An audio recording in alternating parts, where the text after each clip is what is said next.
Hey nerds, Farmer Jesse here. Welcome to Growers Daily, your daily dose of ecological farming insight. It is Wednesday, December 3rd, 2025, and today we are getting the pleasure of checking back in with our friends Mikey and Kez at Five Tails Farm down there in the Southern Hemi to see how their season is going so far. We discuss some early season, i.e. spring, cash flow challenges and how they manage that, like on a literal technical level.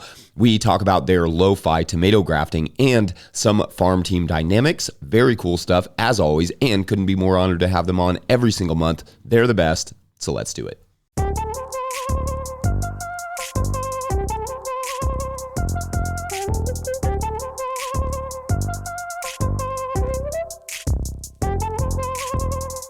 All right, Mikey and Kez, welcome back to the show. Hey, thanks for having us. Hi. I'm very excited about this because I love our little monthly or almost monthly chats. So it is, as we record this, like almost December. Give us a little rundown. What are you all doing on the farm right now? Well, we're in the last week of November, which is kind of like, technically like the last month of spring. Since we last chatted, our two new seasonal workers have started. So now we're a team of 5, which is really exciting. So we've just been like getting to know each other pretty much in the last 3 weeks, doing a lot of training. You know, people come from all sorts of backgrounds. Like this year we have Oren, Bridget. Bridget is coming from like a bigger acre farm. So we had to like adjust to what we're doing here.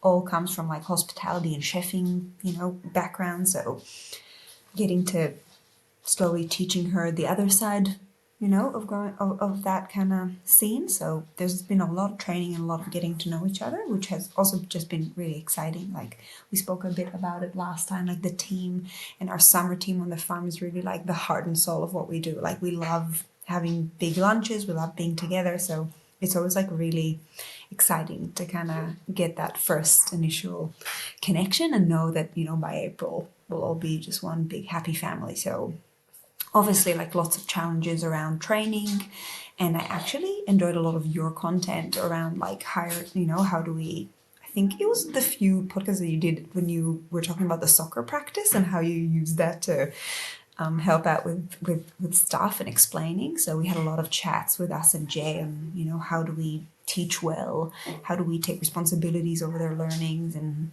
how to do that efficiently. So that's been a big part of what we're doing in the last month. It's also been Mike, you can talk, incredibly wet and cold November for us. It has been quite a dry winter, and it's been a very wet spring. We're almost double our rainfall of November. Probably almost 60 to 70% more than we get, in this month. Wow. So that will connect a bit to what we'll talk about later on, but it's been a bit hard because a lot of our summer crops that are outside are really suffering from the cold and the wet. So like by the end of November, we should be pumping zucchinis, which is a big part of our cash flow plan. And there's like 0. They just started this week. So that's not really fun. It's just been so raining, like literally today. Now it's 9 p.m. And Jay just walked in from like broad forking because this is the only sunny day we had this week. And then we have another 7 day of rain. So it's really hard to just bed prep. It's really hard to flip beds. All the crops that are out of the big, nice greenhouses are just a bit stunted. Yeah, I know that we had like a record-breaking rain this spring. Like in general, our rain was somewhere in that like 50% more than usual range going. And then I think we talked about this maybe last time that it immediately went into a drought in July. For 2 months, we basically got no rain, but we had something like 40 inches. I'm not sure what that is for you all, but That's it was 40 inches by July. And then now we're upwards of 60. I think we're at 62 inches right now on the year, and it's raining right now. So it's just, it's been a really wet but very extreme year for us too. And I feel that there's not a lot you can do. I mean, getting out there in the field and broad forking, that's just, it's tough. Yeah, I think you just got to time stuff. That's kind of it. You got to time stuff. And then I think what we took away from it this year, which again we'll talk about later, is I think just readjusting forecasts and what's realistic. So yeah, like there was also a super late frost that never really happens. We have some friends who have a vineyard, lost lost basically all the fruit that was growing. Oh no. So I think we just took it again to be like every season, just check your assumptions on when's frost coming, what's the rainfall, because an average is an average, but that doesn't mean there aren't going to be anomalies. And then adjust our production and our benchmarking and our forecast around what's actually realistic, or worst case scenario and best case scenario. Yeah, yeah. I mean, there's sort of like a prepare for the worst, hope for the best sort of situation there, where like I think that's something I've thought about many times. It's just like instead of being like, oh, we're in a good spot, being like, okay, what if we weren't? So how do we prepare for that? How do you mentally prepare without it being stressful to constantly just be in this like situation where you feel like you're preparing for a disaster, even if a disaster never comes? You know what I mean? I feel like sometimes also vegetable farmers, because so much of our production is like, obviously we work with the elements, but in terms, if you look across the spectrum of horticulture or agriculture, we kind of have the most controlled elements. Like we have irrigation, basically irrigation. Often we have tunnels, so we can actually control it. So obviously, if there's a drought going on, if we've got water, which most of us do either through dams or bores or whatever, we can be basically managing the scenario. But I started listening to a podcast about broadacre farming in Australia, so crop, like basically wheat growing and cattle, and it's amazing how they actually have a system for categorizing the year. How's it going in terms of its whether it being a number 10 or a number 1 based on like rainfall and temperature, and what they can be expecting profits to be based upon that, because obviously they're completely at the whim of rainfall. They can't be. It's very difficult to irrigate thousands of hectares. So yeah, I think that's something which I think might be really worthwhile us thinking about as climate becomes a little bit more all over the shop. Yeah, it's funny. We learned to farm on a dry farm. So they did dry farming on, I think at our peak, we were at like 2.5 acres on that farm, where I was doing my internship and where I met Hannah.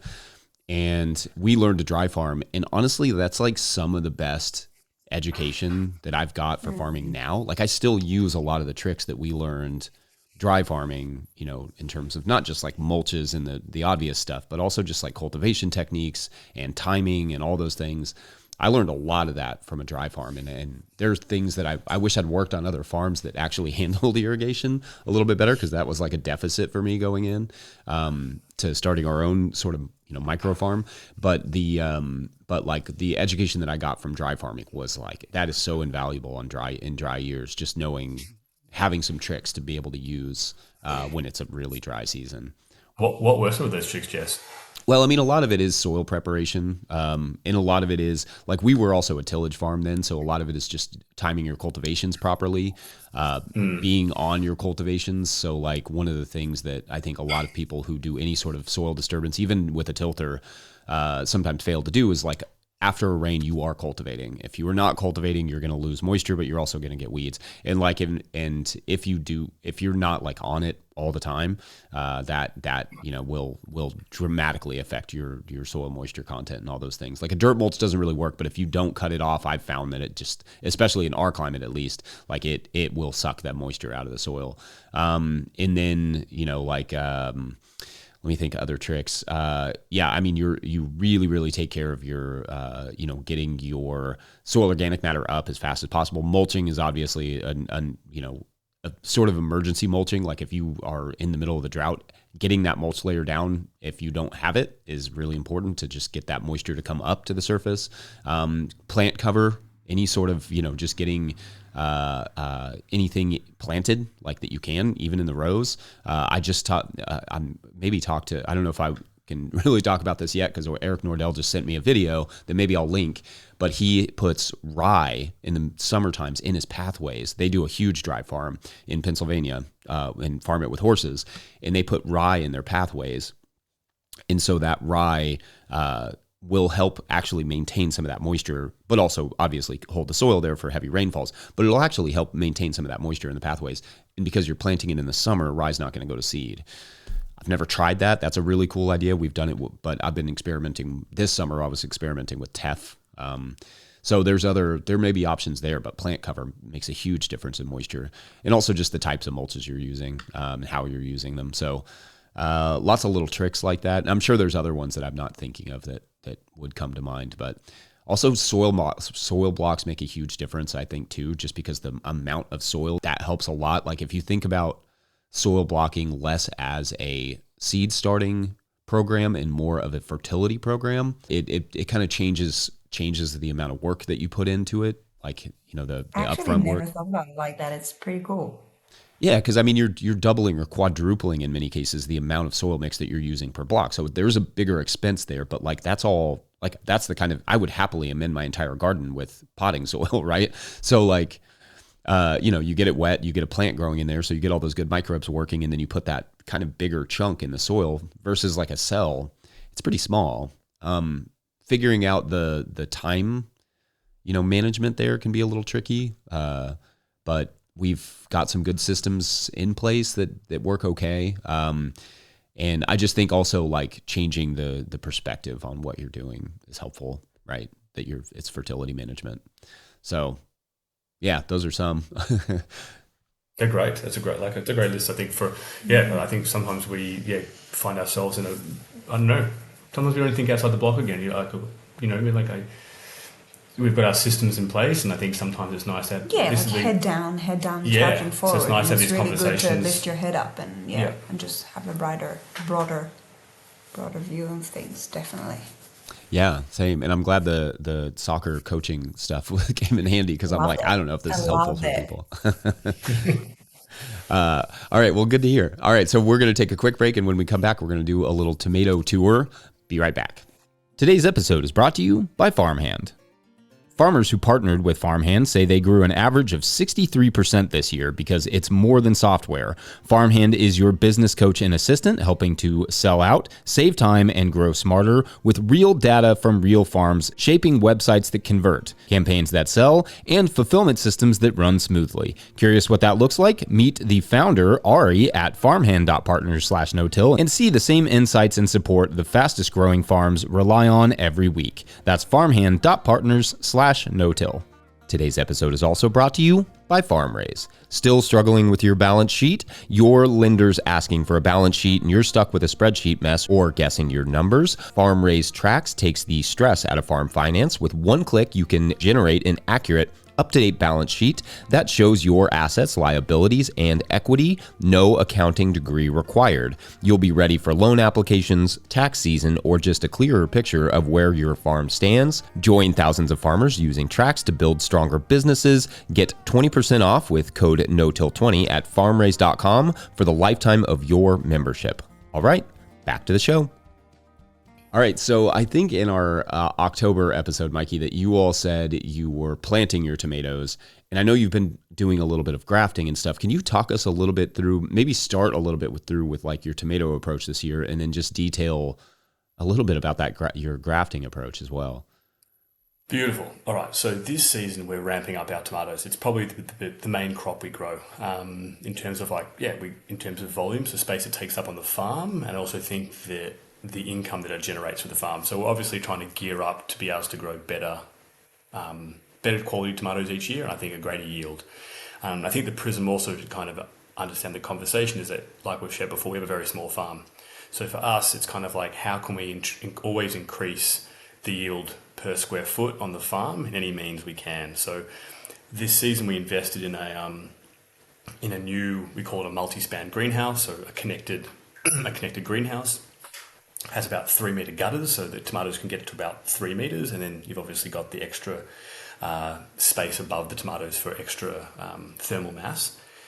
So we basically decided we're looking at how can we increase yield. So one was obviously let's get the greenhouse, and the other one was maybe we should look at grafting our tomatoes. From what I'd been reading, we'd grafted once before, a couple of years back, but only a few, say 50 to 100 plants.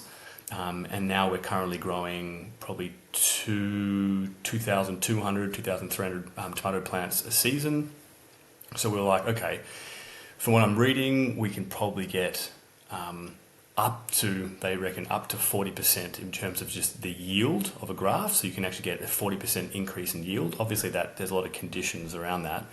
But even just reading that, it was like, okay, let's look at the cost of what it will be to graft, what do we need to do, and then if it's going to give us 40%, that's a huge increase.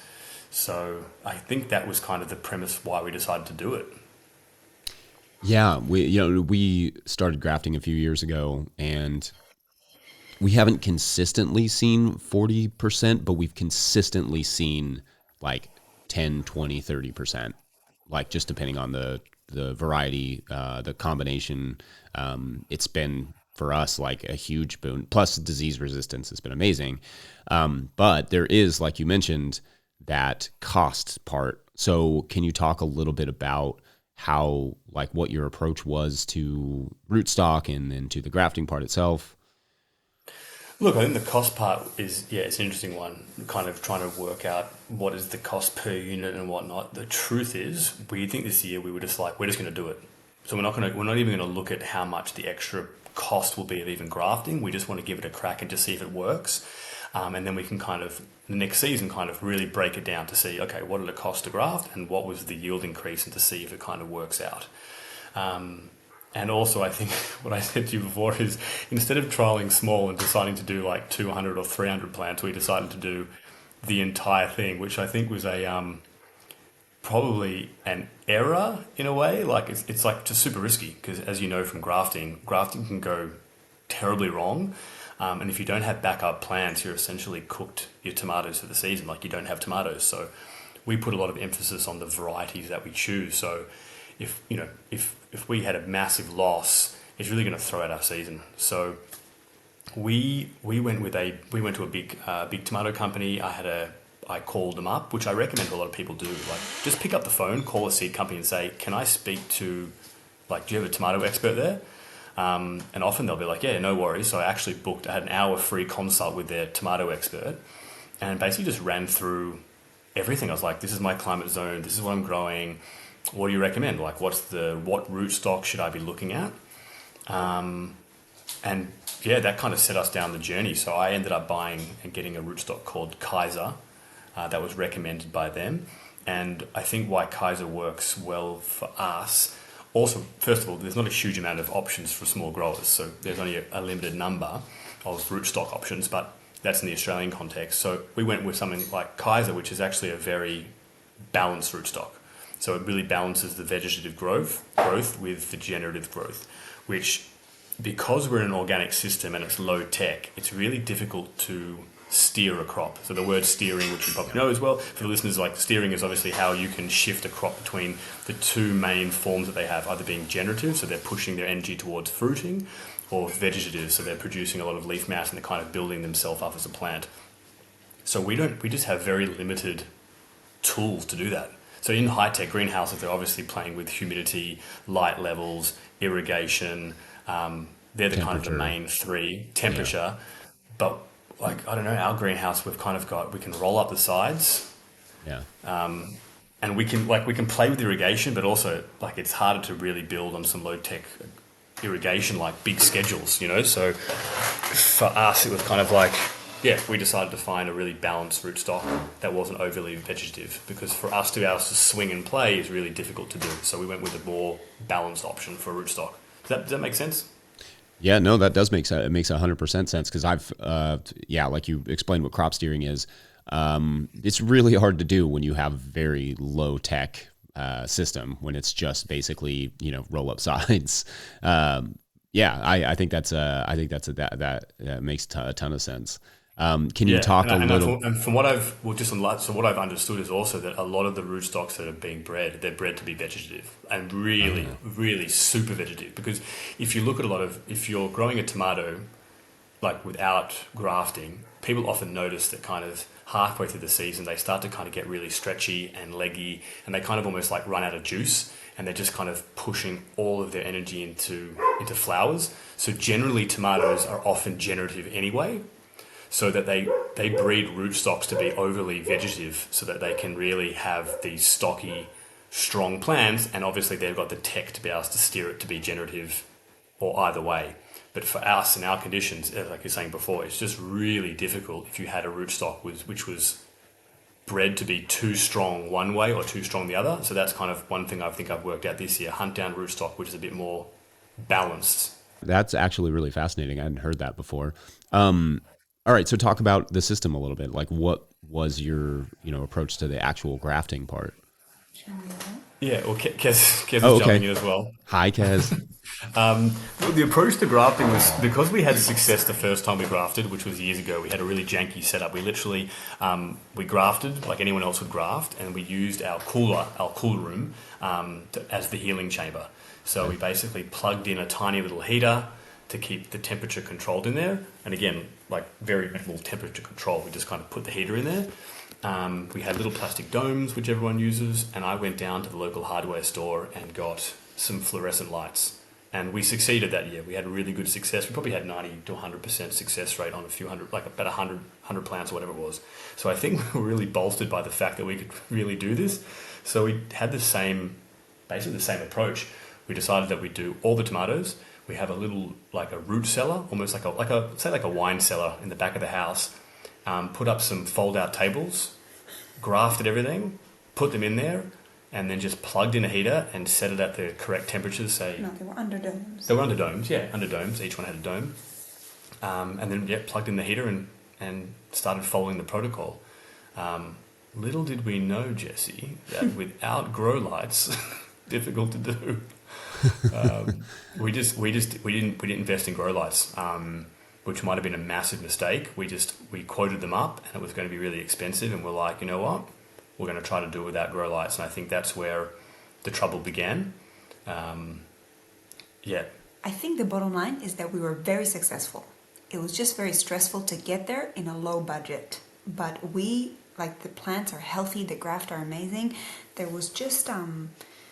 it was a lot of work. So we put them into this dark room. They all had domes, and then for a few days they were. I can't remember the whole protocol. We can share it.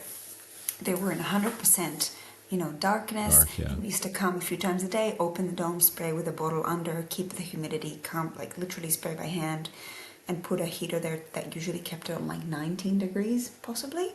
And then around day 4 or 5, we started taking them out to the shade outside for a few hours and then put them all back into the room. And then the following day we did a bit more and then put them back, and then I did a bit more and then put them back. So like every day we had to move tens of trays between the two rooms. And then they were looking really good, and we were just like, look at us like smashing this. And then one day the sun came around the house, and Wow. they all got like full sun for a few good hours in the afternoon. Yeah. And they looked, and that was like, we were just sitting like in the living room at night saying like, okay, we just lost our tomato crop for the year and we'll have to resow. And like they were all looking completely Really wilted, wilted. like beyond wilty. Like I was Yeah. thinking, I don't know how these are going to come back to life. it wasn't a great day. But we took them back in, we sprayed them, we closed the domes. I had a really good tip that someone said, if you ever screw up, go to the step before. Oh, So the step that's a good before tip. was, the step was just go to the step before. So if we were taking them out for say 5 hours into light and then bringing them back, when that happened, I was like, okay, we're going to the step before. So the step before was only 1 hour. We did it, so we actually went back a step, and the long or the short is we managed to recover almost all the grafts, and I think that was the saving grace, was literally bringing it back a step. We threw all the humidity we could at them, so we just pumped the heat up, gave them 100% humidity again for another probably 36 to 48 hours, and then they all started slowly coming back. But There were a few varieties that didn't survive that. Also on that panic day, I went in and just resowed a bunch of tomatoes. So we ended up using some of those. Like we had a few varieties that were completely wiped, but most of them made a really beautiful recovery. And after that, we were very careful with the direct sunlight, and then it became kind of like smooth sailing after that. yeah, well, I think, as I said before, that consult we did, Jess, with the seed company, he said like a lot of the industry people that are doing it getting 50%. That's like their 50% graft rate, which I thought was pretty shockingly low. Wow, that's really So low. we were pretty pumped when we started to. We're like, okay, we thought, it'd be 60%, and then we thought, okay, it's actually going to be 70%. And like, I honestly reckon we got 80% plus. So we were pretty stoked with that in the end, I think, even with all the troubles. Yeah, that's great. I think that your setup there sounds very similar to my own. Like your approach does sounds really similar to my own. We're doing basically goes into a dark space and then comes in a dark warm space. Then it comes out and goes onto our like table in our house, kind of close to a window. I do that at night, and then I let it kind of get a little bit of sun the next day, just from like I increasingly move it into the light, move the trays into the light.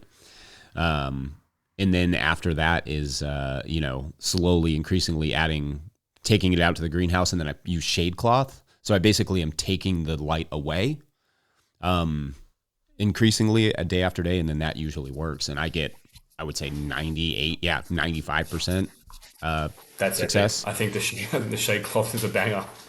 Yeah, that to me was just like, instead of like you were doing, moving it back and forth, we did that the first season. I was like, this is a lot. So yeah, ended up, and especially for the number of plants you're doing, like we're not doing that many. I think we're doing, maybe 100 plants grafted like that, but then at a time. So then basically, yeah, just pulling that shade cloth back that made all the difference to us. So yeah, that sounds like a good plan. Yeah, look, I think go ahead. the takeaway is I think we'd do it again. I think there was a few takeaways. One, we have to time the grafts to the other varieties in a better way, because they were a lot vigorous and bigger. Like this, the diameter of the stem was a lot bigger on the, sorry, how do you call the bottom bit? Rootstock. The rootstock was a lot thicker, so we had to time that a bit better. And definitely I would, in our current setup, would put a grow light in, because it would just save us so much time and effort. Yeah. Because it was really a lot of labor to move them around back and forth, and it was quite stressful. Yeah. The only thing I've found with the rootstock size, like matching those up, is the taking a basically moving, like starting them on different trays, obviously, and then steering them, like literally taking the ones that are growing faster and putting them in a cooler part of my greenhouse and just slowing them down. And that has worked for the most part, but it is a little bit more intensive. And maybe, not everybody has a cooler part of their greenhouse. We do, because our greenhouse is just as low budget as everything else. But yeah, that's, and we would have a heat pad, so I could kind of warm them up a little bit and just, move things around as needed and try and steer it a little bit that way. I think with that, we're going to take a quick break, and when we return, we're going to talk cash flow in the springtime. Be right back. Today's episode is brought to you by Johnny's Selected Seeds. Johnny's Selected Seeds is a proud supporter of Growers Daily. At Johnny's, they do more than sell seeds. They grow them. They trial them to see how they perform on Johnny's research farm in Maine and across the U.S. and Canada. Only the best varieties are added to their catalog and website. When you need proven varieties you can count on and detailed guidance from seedling to harvest, consider Johnny's your trusted growing partner. JohnnySeeds.com. That's JohnnySeeds.com. All right, back to the show.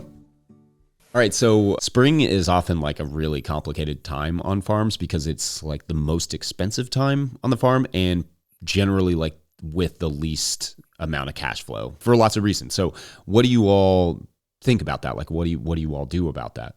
So I think I'll go back a step and just explain a little bit about kind of like our accounting stuff. I think Mikey talked a little bit about it in your first chat that you had a few months ago, but I think something that really is helping us throughout the year, but especially at times where we need to be really prepared, are two things. One is we found a really good accountant, which I can't really emphasize how important it is. Like we went through a few, and until we found the person that fitted us the best, that really changed our operation, because what we do is he obviously does like our quarterly tax and he does our yearly tax, but we pay him a bit extra to have 4 meetings a year where we sit together and we choose a topic that we want to talk about. So usually what we do is we kind of keep those meetings to autumn and winter and have them all then, rather than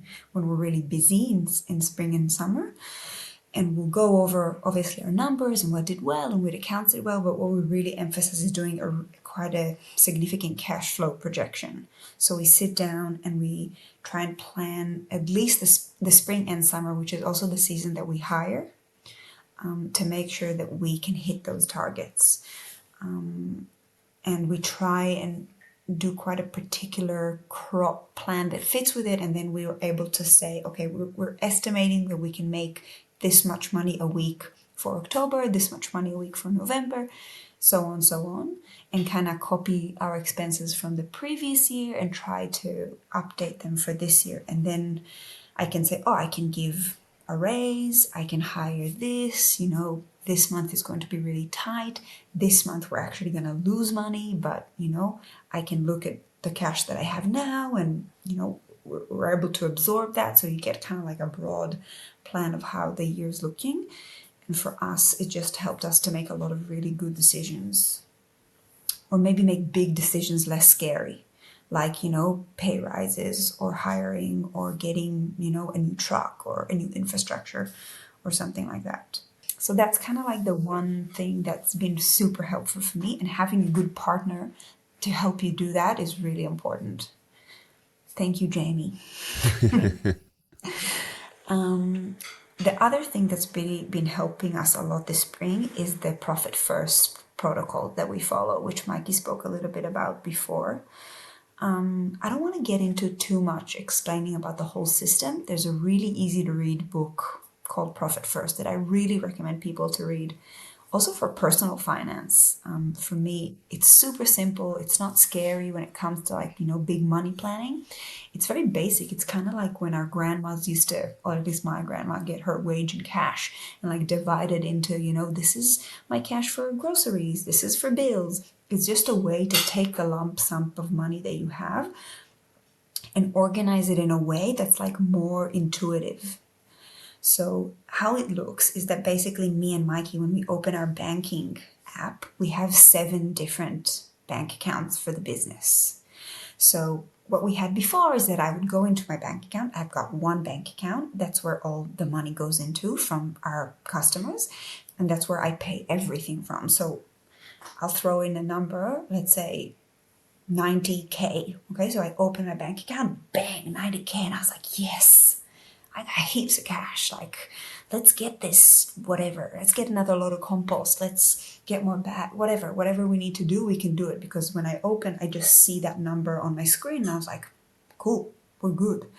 But the truth is that that number has a lot of hidden things in it that have already been committed to. So there's wages, there is tax, huge. There is workers' insurance. We have to have certain insurance for our employees. There's direct costs, like my seed cost and my packaging cost and my label cost, things that I have to have in order to sell products. So basically, technically, I have this 90K, but I really don't. So what the Profit First helps us to do is to break down that lump sum into more realistic, how do I explain it? Categories. Categories, thank you. So every 2 weeks, I have an Excel that's like a calculator, and I can send you a photo of it. We can put it up so people can see. So basically, every 2 weeks, I go in and I put in, I've got my income account. In my income account, it's just money coming in. Then I have a few other accounts. One of them is my operating expenses account, which is just my ongoing cost for pretty much everything but wages. I've got my materials and supplies, which is my cost of sale account, which is everything that's directed to myself. So seed, labels, and packaging, just that. Then I have my employees account, which is all the money that needs to go to wages. I've got my owner's pay account, which is me and Mikey's money, pay. And then I have a tax account. sorry. And then I've got a profit account. Okay. Now the tax and the profit account are savings accounts, and which I get interest on, and then everything else is just every day. So every 2 weeks, for example, I made 20K over those last 2 weeks. I divide that money up with percentages. So 20% will always go to tax because we're a company, we pay company tax. So no matter what, for every cent that I get, I put 20% of it away for tax in a saving account that make interest, and I don't touch it. So I never get a surprise when I get my quarterly tax or when I get the end of the year tax. I never get panic. I was like, oh, I gotta get 14K now. Like, where does that come from? It's always there. And if I'm happy and lucky to pay less tax, then I've got that money to then use it to whatever I wanted to do. The other thing is that I'll always have enough money to pay employees for, in really good times of the year, 2 weeks ahead. Now, for example, in spring, I will always have a month of wages in there that I'm not touching. So I'll never be stressed about that. So in my percentages compared, like depending on how much money we make, I make sure I always have like the sum that I need for my workers, and I make sure that that money goes there. Then there's always 10% that goes to the materials and supplies, which is my cost of sale.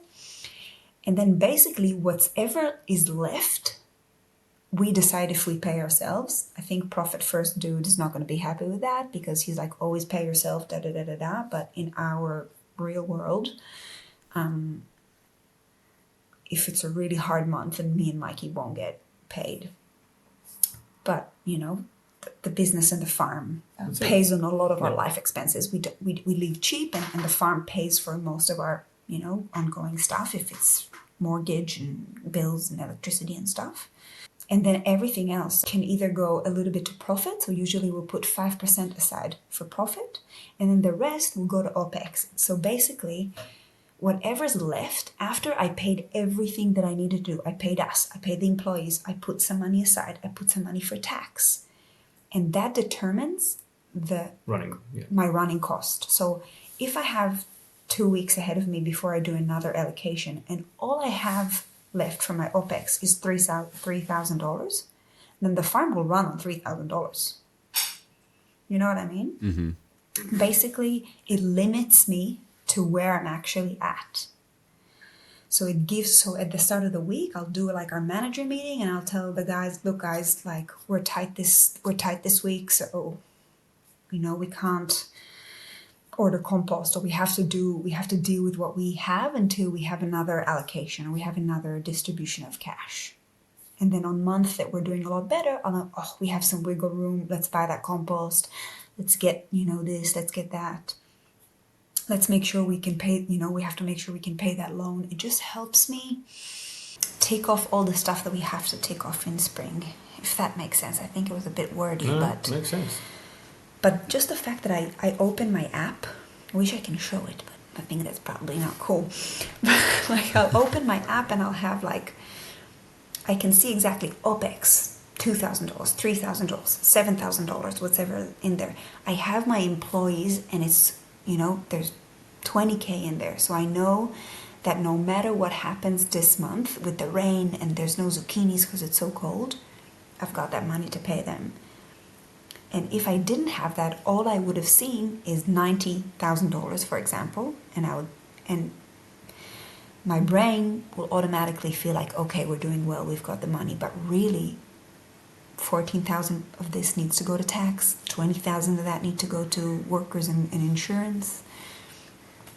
Da da da da da. I love that. There's a few things that I think I want to emphasize there too that I think are really important. One is the savings account thing that you mentioned. The fact that, like, I think this happens a lot when you get lump sums, like in the CSA, for instance, you're bringing in tens of thousands of dollars or whatever. And you know, I love the checking account, the multiple checking. I've never thought of that, and I love that. But the thing about the savings account I think is really interesting is that oftentimes people just have those in regular savings accounts, and they're getting 15 cents, 20 cents a month or something, even with a lot of money in there. And they don't realize like that is a waste of that money that almost all banks have. I don't know how things are in Australia, but we have accounts here in the US where you can basically put them in and you'll get 2 or 3% back. And so like you end up with making 50 or, depending on how much money is in there, like $50 or $100 a month, on a big chunk of cash that, is not just an obnoxious line item that you have to put in. Suddenly it's like, oh, it has some value and it's making, it's having some return. So I think that's an important thing. And also the month ahead on wages, that is something I did not think hard enough about when we started having employees, is having enough cash to cover them for like an extended period of time. And that's when you, especially in the springtime, when you run into those issues of just like, oh, okay, we're really low on money right now, but we have to pay this person. Getting that stress off your back so that it's just like, we know this person is covered for the next month. We're like, that I think is a huge goal going into the end of your season the year before, just to make sure that you're like thinking about that for the next year if you're planning on hiring or if you already hire. So yeah, I think those were really good points. Yeah. Anything else you want to share on that? Because it's pretty big for our, I think, how we run our business. I think it's pretty big. Look, we don't. I think we can get a lot better. There's a whole techniques on how to improve from quarter to quarter and make sure that that the owner is getting enough money and that we do put the money away for profit. But it's just I don't know how to run without it anymore. If you know what I mean, it really dictates before I pay something. It makes me stop and think: do I need it? Can I do without it? And I think that frugalness sometimes in business is really important. And that together with a good cash flow projection and a good crop plan, I mean, at the end of the day, I really do think that everything comes out to good planning. Just like crop planning in the field gives us successions and gives us ongoing harvest that we spoke about it. So it's the same here. And I think this year, for example, we were like confident that zucchini will be popping in November, and we put the targets for that. And now we understand that we have to have a different buffer, or we have to make sure that we spend less at the end of summer on like big farm infrastructure to make sure that we keep that money for a really hard October and November. Yeah. That's we all feel like kings and queens in midsummer when the tomatoes are pumping, and then suddenly, you're trying to sell daikon like your life depends on it in October.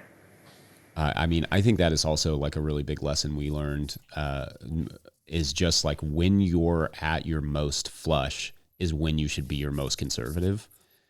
And just because of that exact feeling of just like, oh, I'm on top of the world, I've got all the money in the world, and not thinking about when you don't. And I think those are really important points. Mikey, Kez, I love these chats. I hope we can continue doing them. Thank you so much for your time. You all are the best. Perfect. Thanks, man. It's been awesome, and also cracker timing because I think Raya's waking up, so you've nailed it, dude. You've nailed it. Well, tend to that and send Raya my best. Thank you so much. Thank you all. All right.